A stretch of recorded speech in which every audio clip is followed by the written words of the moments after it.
దయచేసి చేరినప్పుడు ఏ గరంతో ఉన్నారో మీరు ఉద్యోగ పదవీ విరమణ చేసే వరకు అదే గరంతో ఉండండి. తెలంగాణను నిర్మించండి.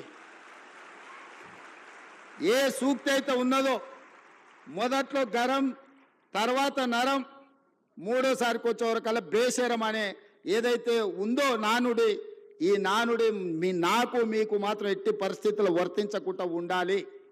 మనం ప్రజలు అత్యంత విశ్వాసంతో మనకు అవకాశం ఇచ్చారు. ఆ విశ్వాసాన్ని నిలబెట్టుకోవాల్సిన బాధ్యత మన అందరి మీద ఉన్నది. ఇవాళ నేను ముఖ్యంగా ఒకటి రెండు విషయాలు గుర్తు చేయదలుచుకున్నా. మీరు ఆలోచన చేయండి. గతంలో ఎన్నికలు జరిగినాయి. 2019 ఎన్నికల తర్వాత ఫలితాలు ప్రజలు పార్లమెంట్లో ఇచ్చారు. వినోద్ కుమార్ గారిని ఓడించారు, కల్వకుంట్ల కవిత గారిని ఓడించారు. 6 నెలలు తిరిగే లోపల ఒకరికి ఎమ్మెల్సీ ఇచ్చారు, ఒకరికి ప్లానింగ్ కమిషన్ వైస్ చైర్మన్ ఇచ్చారు. వాళ్ళ కుటుంబ సభ్యులకు ఉద్యోగం పోతే ప్రజలు తిరస్కరిస్తే, ప్రజలు తిరస్కరించింది కాబట్టి పక్కన పెట్టాలన్న ఆలోచన చేయకుండా ఎంబడే వాళ్ళ కుటుంబ సభ్యులకు నియామక పత్రాలు ఇచ్చింది. కానీ 2017లో నోటిఫికేషన్ ఇచ్చిన మీ ప్రిన్సిపల్స్ని ఎందుకు నియామకం చేయలేదు? 2017లో నోటిఫికేషన్ ఇచ్చిన ఫిజికల్ ఎడ్యుకేషన్ టీచర్స్ని ఎందుకు నియామకం చేయలేదు? తన కుటుంబానికి ఒక నీతి, మన కుటుంబాలకు ఇంకొక నీత. ఇదే ఆ కుటుంబం నీతి. ఇంతకంటే ఉదాహరణగా నేను చెప్పాల్సిన అవసరం లేదు.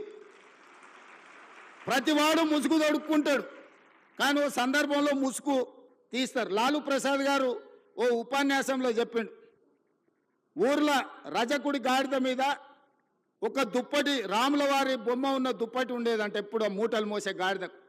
అది ఊర్లో ఎవరు చేనులో మేయడానికి పోయినా అక్కడ ఆ చేను వాళ్ళు కొట్టకపోను చూడంగానే దండం పెట్టేదని.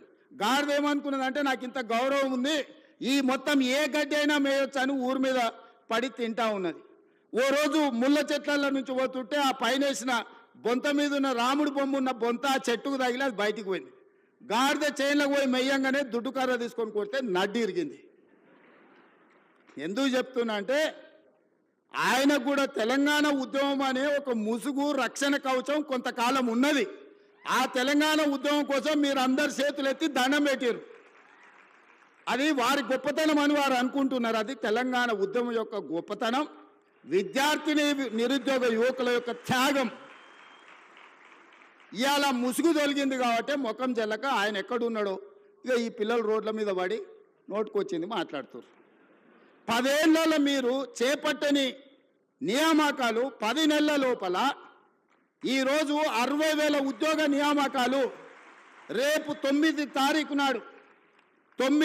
నాడు ఎల్బీ స్టేడియంలో 11,063 టీచర్ల ఉద్యోగ నియామక పత్రాలు అందించడం ద్వారా తండాలలో, గూడాలలో, మారుమూల పల్లెల్లో ఉన్న పేదల పిల్లలకు విద్యను అందించాలి, పాఠశాలలు ప్రారంభించాలి. దళితులు, గిరిజనులు, ఆదివాసీలు, బలైన వర్గాలు, మైనార్టీల పిల్లలు విద్యకు దూరం కావద్దు అని 11,063 మంది టీచర్ల నియామకాలు దసరా కంటే ముందు 9 తారీఖు నాడు సాయంత్రం 4 గంటలకు ఇవ్వబోతున్నాము. ఇది మా చిత్తశుద్ధి, ఇది మా బాధ్యత. నేను గొప్ప అనుకోవడం లేదు, ఇది బాధ్యత అనుకుంటున్నా. ఎందుకంటే తెలంగాణ నిర్మాణంలో పిల్లలు చదువుకున్నప్పుడే ఇవాళ మీరైనా మేమైనా ఈ వేదిక మీద ఇక్కడికి రాగలిగినామంటే మనం చదువుకోవడం వల్ల, ప్రభుత్వ పాఠశాలల్లో టీచర్లు మనకు చదువులు చెప్పడం వల్ల. 90% ఇక్కడికి వచ్చిన వాళ్ళు గవర్నమెంట్ స్కూల్లో చదువుకున్న వాళ్ళే నాకు తెలిసినంత వరకు. ఇలా పాఠశాలలు మూసేస్తే ఏమవుతుంది తెలంగాణ రాష్ట్రం? ఒక్కసారి ఆలోచన చేయండి. ఒక్కరోజైనా బాధ్యతతో ఆలోచన చేసిండు ఆయన? ఒక్కరోజైనా అసెంబ్లీలో చర్చ జరిగిందా? ఈ ప్రభుత్వం వచ్చినాక తెలంగాణ అసెంబ్లీలో చర్చలు మీరు చూస్తున్నారు కదా, బాజాబ్తా చర్చ పెడుతున్నాం కదా, మాకేం దాపరికం ఉంది? ఇవాళ మీరు ఇంజనీర్లు చాలా వరకు మున్సిపల్ కార్పొరేషన్లో కూడా మీరు చేయబోతున్నారు. మీ చేతుల మీద ఒక అద్భుతం జరగబోతుంది. రీజనల్ రింగ్ రోడ్, 360 కిలోమీటర్ల రీజనల్ రింగ్ రోడ్ మీ చేతుల మీద నిర్మాణం కాబోతుంది. రేడియల్ రోడ్స్ మీ చేతుల మీద నిర్మాణం కాబోతున్నాయి. ఫ్యూచర్ సిటీ ఎయిర్పోర్ట్కు కూతవేటు దూరంలో ఫ్యూచర్ సిటీ, ఫార్మర్ సిటీ నిర్మాణం కాబోతుంది. మీ చేతుల మీద మూసీ రివర్ డెవలప్మెంట్ ఫ్రంట్ ఎవరు అడ్డం వచ్చినా నిర్మించి 55 కిలోమీటర్ల మూసీ రివర్ డెవలప్మెంట్ ఫ్రంట్ మీ చేతుల మీదుగా నిర్మించి ప్రపంచానికి ఆదర్శంగా నిలబెడతాం. లండన్లో థేమ్ రివర్ ఉంటుంది, అమెరికాలో హడ్సన్ రివర్ ఉంటుంది, అదేవిధంగా గుజరాత్లో మీకు సబర్మతి రివర్ ఫ్రంట్ ఉంటుంది. హైదరాబాదు నగరానికి న్యాచురల్గా ఉన్న మూసీ రివర్ ఎందుకు అభివృద్ధి చేసుకోవచ్చా అని నేను అడుగుతున్నా. ఇవాళ నేను మిమ్మల్ని అడుగుతున్నా, కృష్ణ, గోదావరి, యమున, గంగా, సరస్వతి అన్ని నదుల పేర్ల మీద మన ఆడబిడ్డలకు పేర్లు పెట్టుకుంటున్నాం. అవునా? మన ఇంట్లో ఆడబిడ్డ పుడితే కృష్ణానో, కావేరో, గోదావరో, సరస్వతో, గంగానో అని నదుల పేర్లు మన బిడ్డలకు పెట్టుకుంటున్నాం. ఏ తండ్రి అయినా ఆయన బిడ్డకు మూసి అనే పేరు పెట్టుకున్నాడా? ఇన్ని నదుల పేర్లు, పవిత్రమైన నదుల పేర్లు మన ఆడబిడ్డలకు పెట్టుకున్నప్పుడు మూసి అనే రివర్ పేరు ఏ తండ్రి అయినా బిడ్డకు పెట్టుకున్నాడా? ఎందుకు పెట్టుకోలే? ఆ మూసి కంపు కొడుతుంది కాబట్టి, మూసి మురిగిపోయింది కాబట్టి, మూసిలో విషం చిమ్ముతున్నది కాబట్టి, ఆ విషము, ఆ కంపు, ఆ మురికి మా బిడ్డల పేర్లు పెట్టుకోవద్దని తల్లిదండ్రులు ఏదైతే అనుకుంటున్నారో ఆ మూసి మురికిని ప్రక్షాళన చేయాలనుకుంటున్నా నేను. ఆ మూసిని నిర్మాణం చేయాలనుకుంటున్నా నేను. ఎందుకు యమున, సరస్వతి, గంగా, కావేరి పేర్లు పెట్టుకున్నప్పుడు మూసి అనేందుకు మన బిడ్డలకు పెట్టుకోకూడదు? ఆ మూసిని అద్భుతంగా నిర్మించినప్పుడు తప్పకుండా తల్లిదండ్రులు వాళ్ళ బిడ్డల పేర్లు మూసి అని పెట్టుకుంటారు. అంత అద్భుతమైన నిర్మాణం మనం చేసుకుందాం. నిర్మాణ క్రమంలో మల్లన్న సాగర్లో 14 ఊర్లను ఖాళీ చేసి 60,000 ఎకరాలు మల్లన్న సాగర్లో ల్యాండ్ ఎక్వేషన్ జరగలేదా? కొండ పోచమ్మలో జరగలేదా? రంగనాయక సాగర్లో ల్యాండ్ ఎక్వేషన్ జరగలేదా? నాగార్జున సాగర్ నిర్మించినప్పుడు ల్యాండ్ ఎక్వేషన్ జరగలేదా? శ్రీశైలంలో మా కొల్లాపూర్ మునిగిపోతే 92 జీవో ఇచ్చి ఇప్పటికి ఇంకా ఉద్యోగాలు ఇవ్వని కేసులు పెండింగ్ ఉన్నాయి. శ్రీశైలం కట్టినప్పుడు నిర్వాసితులు కాలేదా? ఇవాళ మూసి నిర్మాణం చేస్తే కూడా కొన్ని వేల మంది, 5,000 మందో 10,000 కుటుంబాల్లో నిర్వాసితులు అయితే నిర్వాసితులను ఎట్లా ఆదుకోవాలో సలహా చెప్పండి అని నేను అడుగుతున్నా. ఈరోజు భూసేకరణ జరిగేటప్పుడు, మూసి నిర్మాణానికి భూమి తీసుకునేటప్పుడు మల్లన్న సాగర్ల భూ నిర్వాసితులను నువ్వు పోలీసులతో కొట్టించి, గుర్రాలతో తొక్కించి కొట్టినావు కదా. ఇవాళ వాళ్ళందరినీ హక్కున పెట్టి చేర్చుకోవడానికి అధికారులను ఇళ్ళు పంపించి వాళ్ళకి డబుల్ బెడ్రూమ్ ఇల్లు ఇచ్చి, తవ్వకర్సులకి 25,000 ఇచ్చి వాళ్ళకు ఉద్యోగ ఉపాధి అవకాశాలు కల్పించడానికి నేను ఏర్పాట్లు చేస్తున్నాను. ఇదేమన్నా తప్ప?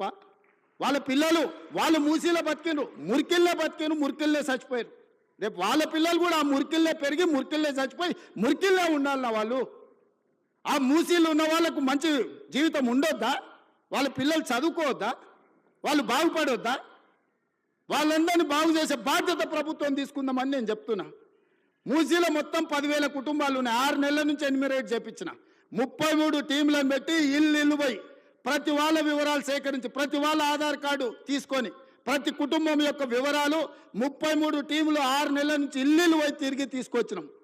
ఇప్పుడు అవేర్నెస్ ప్రోగ్రాంలో గోడ మీద మార్కింగ్ చేస్తున్నాం. ఇక్కడి వరకు మూసీ రివర్ బెడ్ ఉన్నది, ఆ పైన బఫర్ జోన్ ఉన్నది.